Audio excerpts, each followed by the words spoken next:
Hello friends, welcome to the my YouTube channel. તો જેને શરીરમાં B12 ઘટતું હોય તેના માટે આ બેસ્ટ ભાખરી છે. તો ભાખરીમાં માત્ર આ વસ્તુ ઉમેરવાથી તમારા શરીરમાં B12ના ઇન્જેક્શન આપવાની જરૂર નહીં પડે. તો અહીં મેં ભાખરીનો લોટ લીધેલ છે. તો હવે આપણે તેમાં 1 ચમચી મીઠું ઉમેરી દઈશું.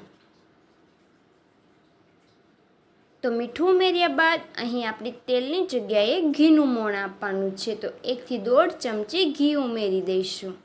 તો ફ્રેન્ડ્સ, જો તમે આ રીતે ભાખરી બનાવશો તો તમારે બિલકુલ ઇન્જેક્શન લેવાની જરૂર નહીં પડે. તો તેને સારી રીતે મિક્સ કરી દઈશું. તો આપણા લોટમાં છે ઘીનું મોણ સારી રીતે અપાઈ જાય ત્યાં સુધી મિક્સ કરી દઈશું. ત્યારબાદ અહીં 1 થી 1.5 ચમચો દહીં ઉમેરી દઈશું. અહીં આપણે પાણીથી લોટ બિલકુલ નથી બાંધવાનો, દહીંની મદદથી લોટ બાંધવાનો છે. તો જરૂર પ્રમાણે દહીં ઉમેરતા જઈશું અને લોટ બાંધીને રેડી કરીશું. તો દહીં અને ઘીથી જો ભાખરીનો લોટ બાંધવામાં આવે તો તમારું B12 પાછું મળી રહે છે.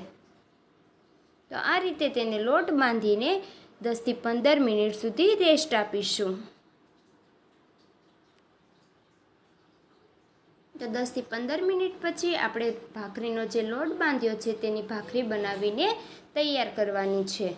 તો આ રીતે આપણે ભાખરીને બનાવીને રેડી કરીશું.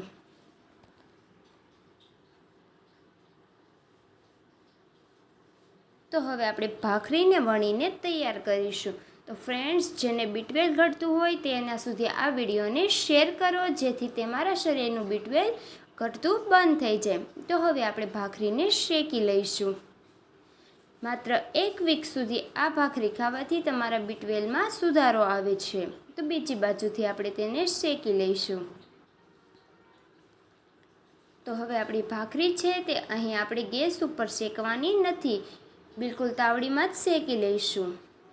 ડાયરેક્ટ ગેસ પર ભાખરીને ચોળવવામાં આવે તો ગેસના ઝેરી તત્વો આપણને નુકસાન પહોંચાડે છે. તો હવે આપણી ભાખરી છે તે બિલકુલથી તૈયાર છે.